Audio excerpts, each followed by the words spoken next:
Hey everyone, I've been thinking about this idea for a while, this thought process. I wanted to take it into a direction where I've made videos about this, but it kind of ties in hand with what I'm going to talk about.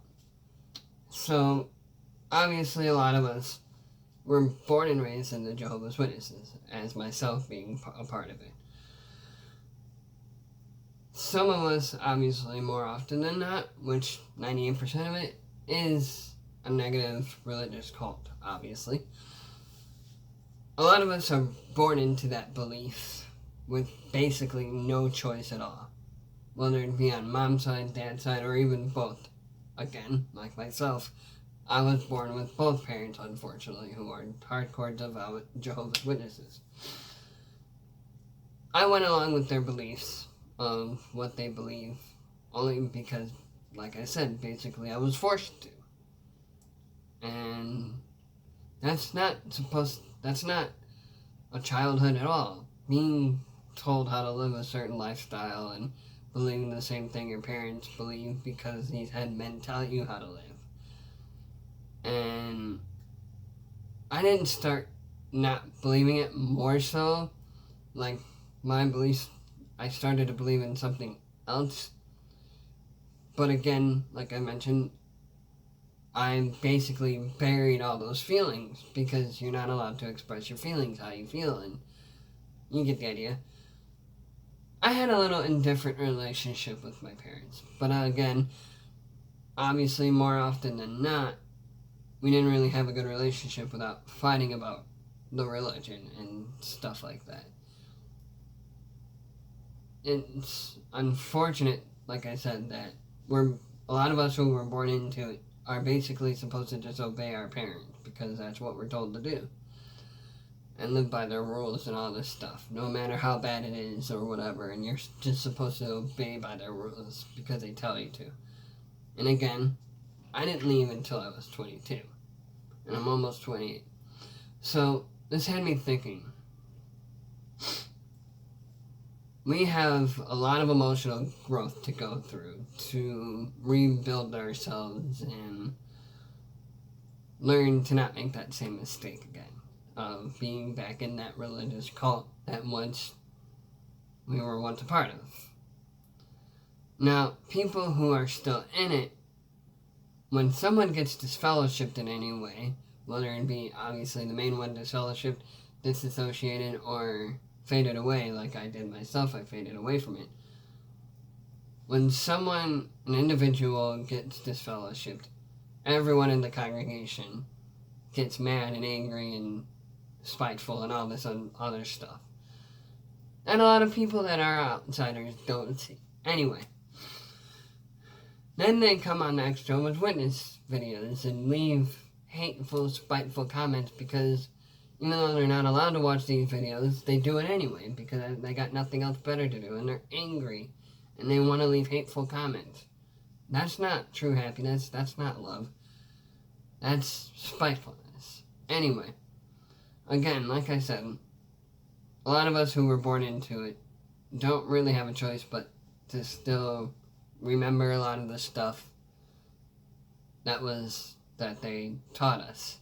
I mean, depending what age you decide to leave, if you were born into it, a lot of the memory is still there, unfortunately. Again, like myself, a lot of it's still there. But it helped me once I left, obviously not to make that same mistake, and helped me realize the negativity in it, the sabotaging, the guilt, and the manipulation they put onto their followers. A lot of them are trapped in because they don't want to make the elders or the brothers or ministerial servants or circuit overseers angry at them if they make that decision. No matter, even if they're having a different belief, you get disfellowshipped for it, and that's unfortunate because you should be able to make decisions for yourself if you don't want to believe in that. And I've met other Ex Jehovah's Witnesses that find different beliefs that work for them. And I don't go around telling them it's a bad thing, because it really isn't. You should be able to make decisions for yourself, not have an elder or whoever is higher than you feels more authority to sweep it under the rug or make excuses. That's not true happiness. True happiness comes from within. It doesn't come from a religious cult like the Jehovah's Witnesses telling someone how to live a certain lifestyle, how to live a certain way where you can't do this, but you can do that, but you can't do this, all that. You get the idea. That's not true happiness. I'll give an example. When a Jehovah's Witness, single individual, or even two Jehovah's Witnesses come to your door, male, female, whatever, you think you're getting positive reinforcement when they're talking to you, playing the victim to you. That's their narcissistic, psychopathic ways. They're convincing you enough to get you to convert to their religion. You think, this doesn't seem so bad. I'll give it a shot. I'll see what this religion's all about. And then you're convinced into it. And it's like, everything is different now. They know everything about you. They know your personal life and try to convert you, and to give up all these materialistic things, your friends, your family, and all these things you once had, throw it away and for nothing, into something that's never going to happen. They've got you convinced of these things that you think is going to happen. Again, there's that positive reinforcement, but led into actually negative reinforcement. And you got trapped into believing all that. You go to the Kingdom Hall, whatever days of the week, including Sunday, obviously, being the main one. You go to these conventions, small ones, big ones. You're doing all these things to get to where you think you're going to be leading up to.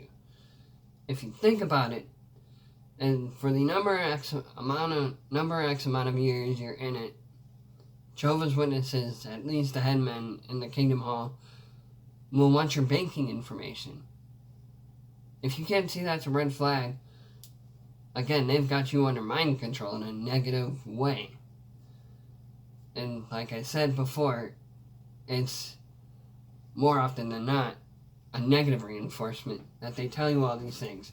Again, they tell you these things to get you what they want you to hear.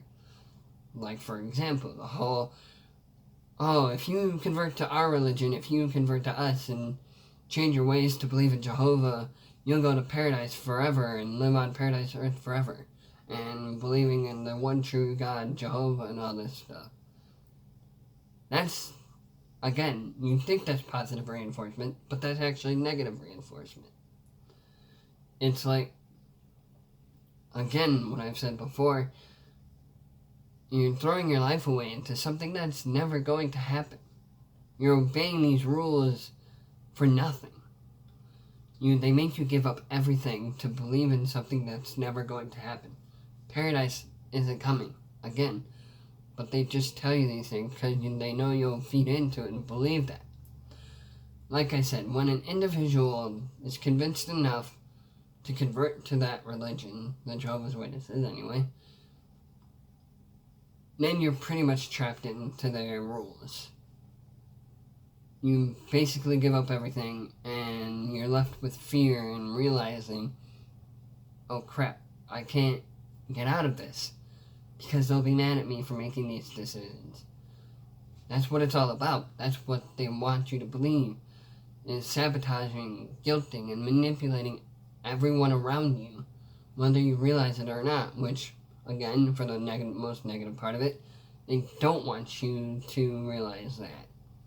That's how much actual negative reinforcement they're giving you, making you give up on things like your friends and your family and the things you actually enjoyed. And you're stuck in it, and you're afraid to get out of it because you can't express your feelings. And you pretty much become accepted to the point where that's the life you're living. And if you give that up, they'll be mad at you and all this stuff, and you know that. You just can't express it to them. So you're left feeling angry. In reality, you're left feeling angry with all these emotions that aren't really necessary in that religion. Anyway, you're really left feeling angry and spiteful and bitter and all this stuff. You think you're happy, but you're really not. True happiness comes from within. It doesn't come from a religious cult telling you to rely on Jehovah, which I'm going to get into this right now. A lot of us remember us being taught about false gods, that like King Tut, Anubis, Bast, all these gods they teach us that are false. Just rely on Jehovah, he's the one true God. That's a red flag right there. I'll give an example. Jehovah is just one of many multiple gods. But the only reason Charles T. Russell, who came up with that idea, thought it had a good fit to it, so he left it with that. And now all these head men are as I mentioned before, are in a corrupt organization with it, and they talk about the United Nations a lot because they don't want you to have any free thinking for yourself, to realize they're just as corrupt as they are, which is why they talk about it so much, which is why they talk about the United Nations so much. If they weren't a part of it, they wouldn't even be talking about how the United Nations is gonna be destroyed at Armageddon, it's at the Great Babylon, and all this other false lies they tell you. Again, that they think that they're giving you positive reinforcement because they got you wrapped around their finger thinking that you'll hear it and feed into it, and you will, and you do, and you don't realize the lies they're really telling you. Like for the political government, for example, another one. They tell you that not to get involved in political government because that's who they're a part of too. Like I said, they're a part of a corrupt organization because they're just as corrupt as them. Like I said, I think I've said this before, but I'll say it anyway. They wouldn't talk about the United Nations so much if they weren't a part of it themselves. And they just keep putting it on you because, again, they don't want you to realize how corrupt they are, how much they've got you believing in it. They probably made some agreement thinking that, or to get you guys to think that it's so corrupt and evil. That's probably about the only thing different with the witnesses of the headman of it, is they don't want you guys to believe that they're a part of this corrupt organization. That's just the unfortunate fact of it. That's the part of telling you what they want you to hear. Something that's, again, something like that is never going to happen. Paradise is just a scam to take everyone's money. Believing in certain things. Believing in things in an unfortunate negative way. And again, Jehovah is just one of many gods. He isn't the one true God. They tell you this because that's something they want you to hear. I think they're giving you positive reinforcement to keep you trapped in like that. And a lot of you are angry when someone gets disfellowshipped. They tell you that, and then you go and leave comments on Ex Jehovah's Witness videos for freely expressing their feelings because you know that they're right and you're trapped in. You got friends and family who are just as trapped in it as you are. And when you're as close to think you're as close to an individual, what you're really mad at is that you didn't get out just like they did in any way, shape, or form, whatever it may be. They've got you trapped in, and you're just as more influenced to their negative behavior. Like I said, Jehovah is just one of many gods. But again, Charles T. Russell created this religion, Jehovah's Witnesses, because he believed that Jehovah would have a good fit for the title of the religion's name. It's not something that he isn't just the one true God. He's just one God of many. And I actually feel sorry for you, for all the Jehovah's Witnesses out there that like to watch our videos. I feel sorry for you for believing in something that's never going to happen. But you guys will never see that because you're just as negative as they are. And the only reason you're angry and spiteful toward us Ex Jehovah's Witnesses is because you're still trapped in it. So you'll leave hateful comments. It's just the unfortunate reality. like I said, Jehovah is just one of many gods. He isn't the one true God out there. And they wouldn't talk about other false gods because that's it. They just want to get you to believe that. Give you positive enforcement when it's really negative enforcement to keep you from believing in other things. Even, again, from being able to talk to your own family that aren't Jehovah's Witnesses. Those people truly love you for who you are. Not because of what you are. There's a difference. And I know my Ex Jehovah's Witness friends who watch this will know that. I know my video is a little long, but for those who have made it to the end this far, and you know who you are, thank you for sticking around to listening to hear me talk about the negative experiences I went through, as a lot of you went through. I'm sure a lot of you got this fellowship for different reasons, and know the real, true, corrupt organization they really are about it. It's unfortunate, like I said earlier, that for the ones that were born and raised into it like I was, can't really see a lot of it, and we feel like we're trapped in it forever until we leave. And then we see the real truth, like I did. I started doing a lot of research and seeing how corrupt they really are. Along with the whole, as much as I hate to make it a touchy subject, but the sexual abuse, the child abuse, anything in some formal way, and stuff like that in such a negative way. And the closed-minded Jehovah's Witnesses will never see how corrupt they really are. Even though they know they do. Actually, they say they don't, but they know they do, but they can't get out of it because they're afraid, again, for a number of reasons, of losing their friends and family, for something that's never going to happen. And it's unfortunate like that. But that's just how it is, unfortunately.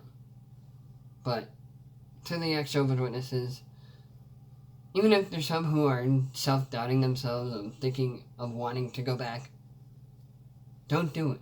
That's their way of guilt-tripping you and manipulating you in a negative way, sabotaging your feelings to going back into something that's never going to happen. Find someone who is an Ex Jehovah's Witness like myself.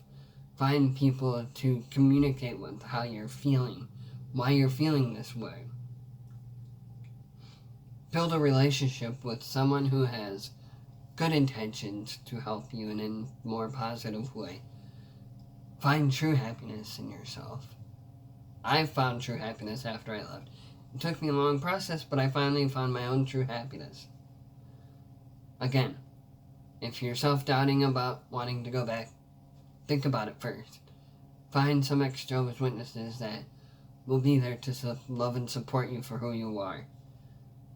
Think about the sabotaging they did to you, and the guilt trips and the manipulation. Be glad you're gone and away from all that. Again, find some support groups like Ex Jehovah's Witnesses who speak the real truth about them. There's a lot of Ex Jehovah's Witnesses out there that have good intentions to help others who went through the same or similar struggle we went through. Even though we weren't all disfellowshipped for the same reason, you get the idea. Some were the same, some are similar, etc. But again, find people who love you for who you are, that will support you for who you are. You get the idea. But anyway, that's all I wanted to leave. That Jehovah's Witnesses aren't really happy people. So with that being said, again, if you made it this far, leave a comment and let me know what you think. And with that, also, I also wanted to say this. Don't be afraid to hesitate. What subject about the Jehovah's Witnesses do you want me to talk about? Seriously, don't be afraid to leave a comment. What's the next subject I should talk about the Jehovah's Witnesses? Anyway, with that being said, I will see you guys in the next video.